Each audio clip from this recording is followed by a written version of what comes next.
Allow me to cast your minds back to my high school days. The year is likely 1999 or 2000 because I was rarely an early adopter of anything, and I'm hanging out with one of my friends. There's not a great way to say this, but he's that guy. The one you're not sure exactly why you're friends with because he's kind of a self-important jerk, but every now and then he manages to act like a really decent human being, and he has a lot of cool games nobody's ever heard of. He's the guy who's playing Star Ocean instead of Final Fantasy, Darkstalkers instead of Street Fighter, and instead of Tekken, Bloody Roar.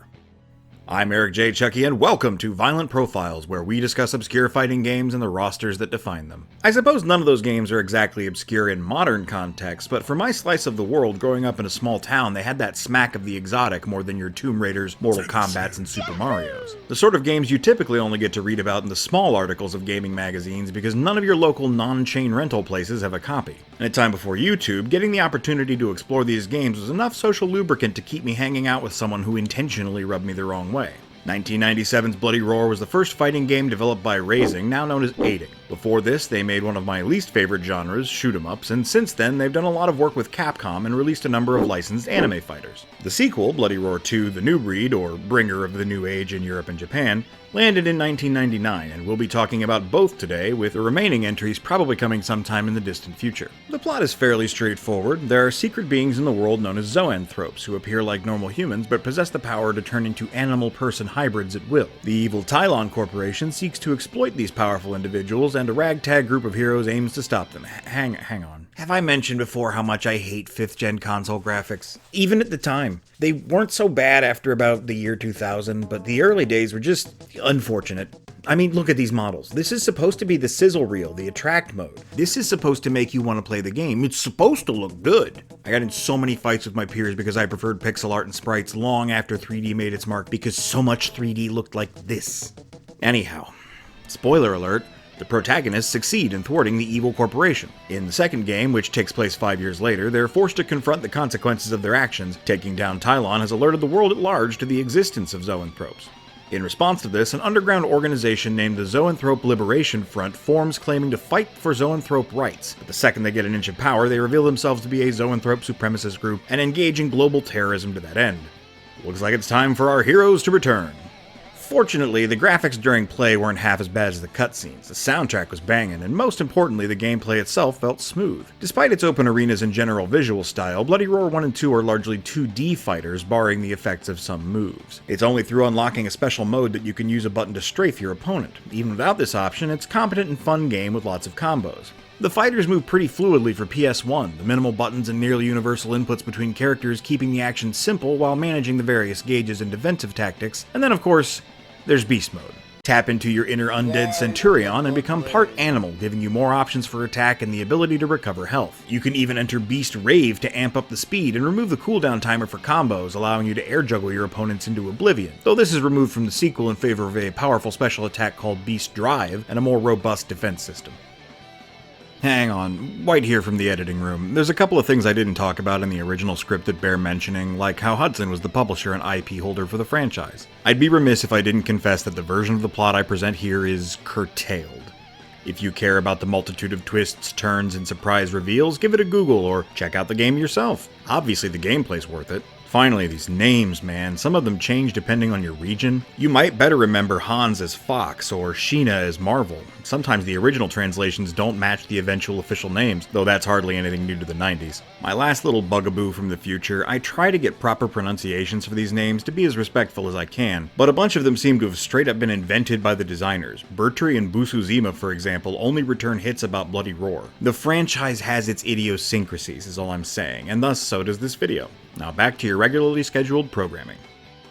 Yugo Ogami is Bloody Roar's protagonist, a boxer who can turn into a wolf. I didn't play him much when I was younger because the only association I had with the name Yugo was the legendarily shitty budget car, and I assumed that meant he was also a subpar character. Turns out he's actually a pretty good all-rounder with some cool moves and combos, and while you can see the boxing influence in his punches, he's not a Balrog what's a kick kind of character, or even a bob and weave type like Tekken's Steve Fox. Yugo was told his father was killed in the war, but recently he's been questioning this, especially following the revelation that his zoanthropy is genetic. Yugo believes Tylon is responsible for whatever happened to his father, so he storms the place with his dad's old mercenary buddy Gato. We'll get to him in a minute. They break into the main Tylon lab and find it full of zoanthropes and giant glowing cylinders, but Yugo's dad is nowhere to be found. Gato, and I cannot stress the specificity of this enough, gets a weird look on his face, and Yugo interprets that to mean that Tylon killed his father. He vows unceasing revenge that he already got because Tylon is no more, and walks off into the sunset. Why did Gato not tell him sooner if he knew? And if he didn't, why did they just assume him not being in one of the tubes meant he was killed by Tylon?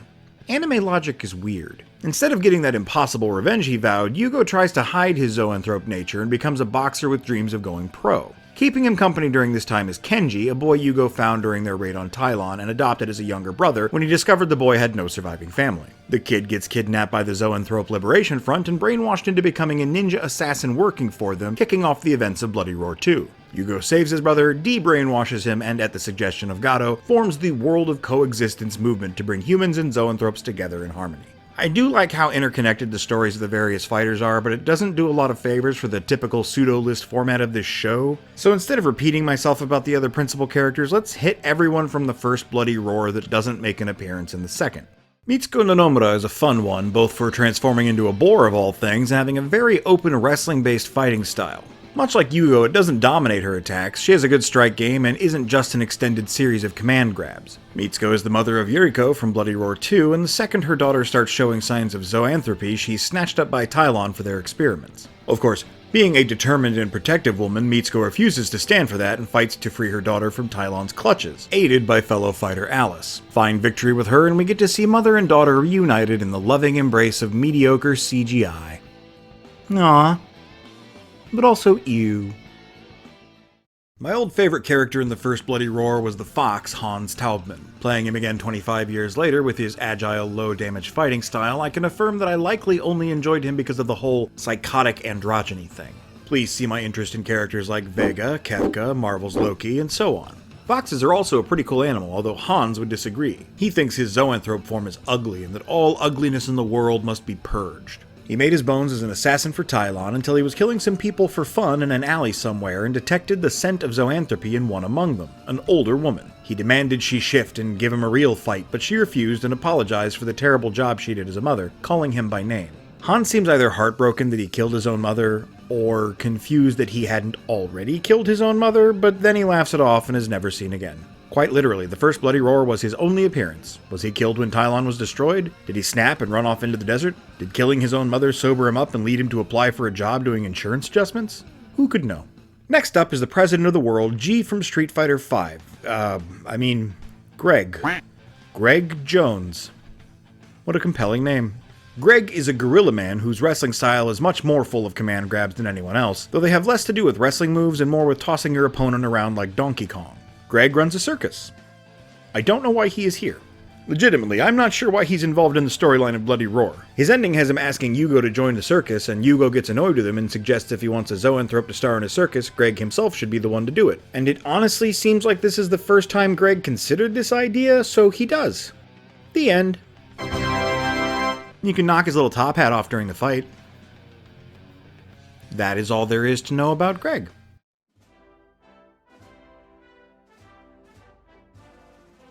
In contrast, Bakuryu is an interesting character. Real name Ryuzo Kato, he's another assassin for the Tylon Corporation with the ability to turn into a mole. He's got fast attacks, a ninja teleport, and I really like that out the gate, one of the first concepts Bloody Roar went with was Ninja Mole. Bakuryu's ambitions are to become the strongest fighter in the world. To this end, he allows Tylon to experiment on him as much as possible, and he proves his superiority by crushing even his fellow zoanthropic opponents. If you defeat the game with him, in the middle of triumphant boasting, his molecular structure begins to fail, and he melts into a pile of greenish-black goo while begging not to die. This was, of course, exactly what Tylon expected, and the scientists resolved to move on to the next phase of testing. On one hand, I like that all the endings in Bloody Roar seem to be canon, and there isn't some ambiguous version of events that isn't resolved until the next entry in the series like so many other fighting games. On the other, it must suck to beat the game with your favorite dude only to watch him cry betrayal while dissolving into a particularly gothic batch of Nickelodeon gack. Ah, but wait, you shout. Bakuryu is back in Bloody Roar 2. And so he is. This Bakuryu is actually the aforementioned Kenji, adopted brother of Yugo. Kenji was found in a lab in a vegetative state due to an incomplete mind control procedure. Having lost his parents when he was young, Kenji was taken by the original Bakuryu and trained in the same ninja arts, working in tandem on assassination missions for Tylon. He was set to inherit the title of Bakuryu when everything fell apart and the events of the first game took place. The remnants of Tylon within the Zoanthrope Liberation Front flip the switch on Kenji's mind after kidnapping him and use him as a tool of their supremacist agenda until Yugo and Gato break that control and Kenji is once again his own man. Speaking of, Alan Gato, the legendary mercenary, comes off as a slightly edgier French Guile from Street Fighter. He's got a similar stiff, deliberate combat style, although I don't remember Guile ever turning into a badass lion? Gato confronts Tylon in order to discover the whereabouts of his fallen comrade, Yugo's father, Yuji. In perhaps the most surprising subversion of any fighting game ever, Yuji is actually dead, though not from injuries suffered in the war, but instead at the hands of experiments by the Tylon Corporation. Gato burns the whole thing down, quite literally, and in light of their exposure to the masses, vows to start an organization to bring peace between humans and zoanthropes so this never happens again. His disappearance following this causes rumors to circulate that Gato is the leader of the Zoanthrope Liberation Front terrorist organization, though nothing could be further from the truth. Joining forces with his old allies, he takes down the ZLF and becomes a dignitary in the United Nations who pushes for equality among all peoples. If anyone could challenge Yugo's position as the protagonist of Bloody Roar, it's Alice Tsukagami. Kidnapped at a young age, experimented on, and trained to fight by the Tylon Corporation, Alice escaped before she could be programmed as a good little soldier. She's a kind and gentle soul, but that doesn't erase her ability to turn into a giant white bunny and literally rabbit punch her enemies into orbit, making her one of the more iconic characters in the franchise. There's a lot of really great synergy in her design, too. An experiment of Tylon, who is the kind of white rabbit you'd find undergoing testing in a shady laboratory, with her Wonderland-esque name and an alternate outfit in Bloody Roar, referencing Usagi of Sailor Moon. Alice was determined to free the person instrumental in her escape, Mitsuko's daughter Yuriko. The pair manage it despite Tylon having used their tech to temporarily transform the little girl into an adult competitor with psychokinetic powers in a chimeric zoanthrope form. After saving Yuriko, Alice is adopted by the Nonomura family. In the 5 years between games, she graduates high school and begins practicing as a nurse. She's surprised to find an unconscious Yugo as one of her patients, but once initial medical attention is given, he wakes up and leaves in a huff, determined to find Kenji's kidnappers. Alice follows in a bid to force him to see logic and let his wounds heal, but she's interrupted by Gato, who initially offers her the position as the figurehead of the unified world of zoanthropes and humans for her fighting spirit and compassionate attitude.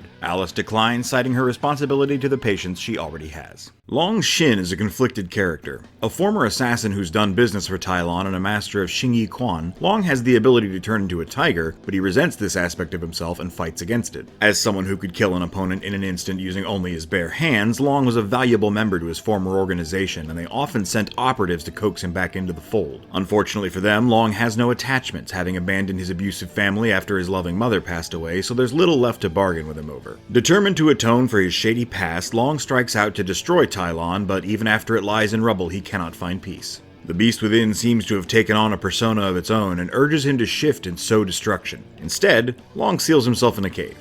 More of a principal character in the sequel, Long is drawn out of his cave by Yuriko Nonomura, who wants proper martial arts training to recover her mother, who was recently kidnapped by the Zoanthrope Liberation Front. The bad guys in these games sure do love kidnapping.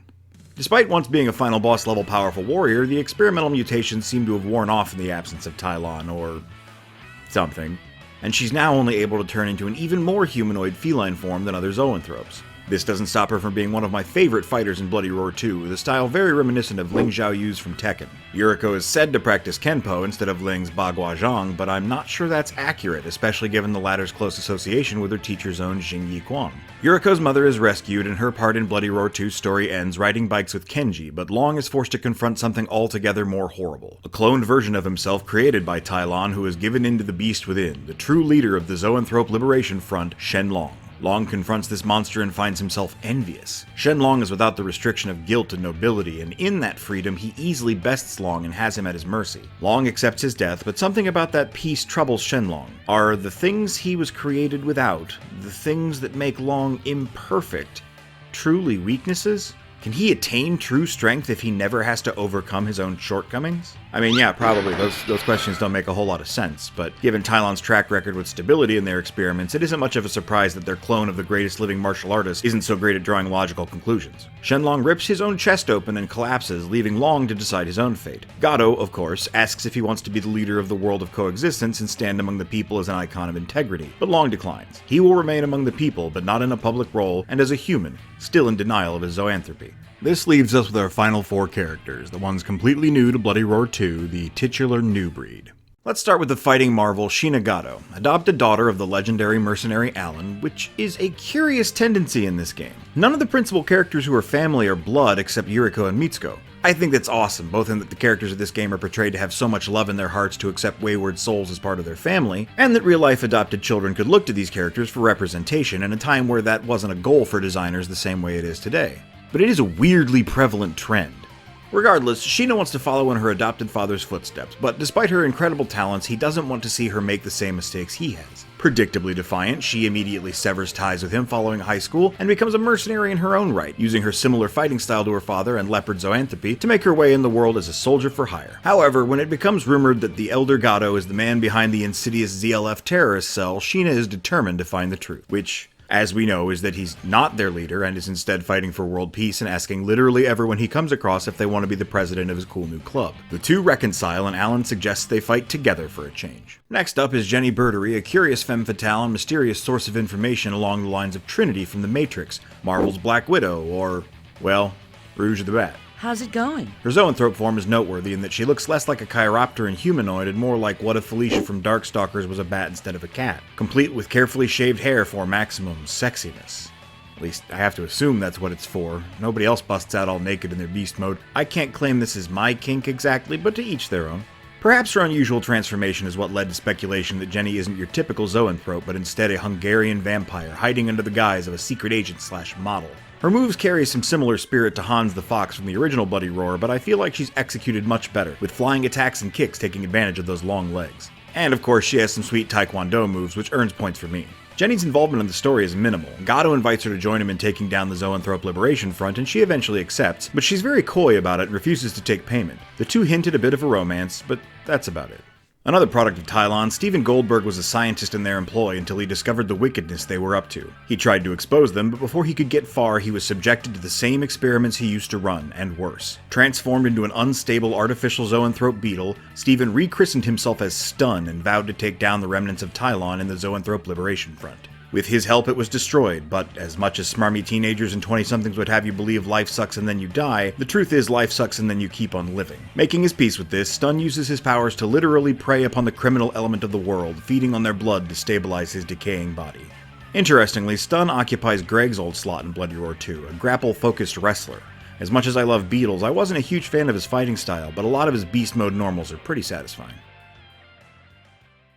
Finally, we come to Hajime Busuzima, perhaps one of the most unique characters in either game. Once again, going for an esoteric pileup of concepts like Surf Bro Chameleon Mad Scientist is not what I would have expected so early in the franchise, especially when more traditionally popular Japanese animals like goats, mice, bears, turtles, and any birds or aquatic creatures are unexplored. Busuzima's fighting style is listed as Deception, and he has a unique approach to combat with access to multiple stances that modify his attacks. Of course, in zoanthrope form, he can turn invisible and has almost Dulcime-like reach with his limbs and tongue, but my favorite part is the fact that if you press nothing on the controller, he slowly creeps toward the opponent.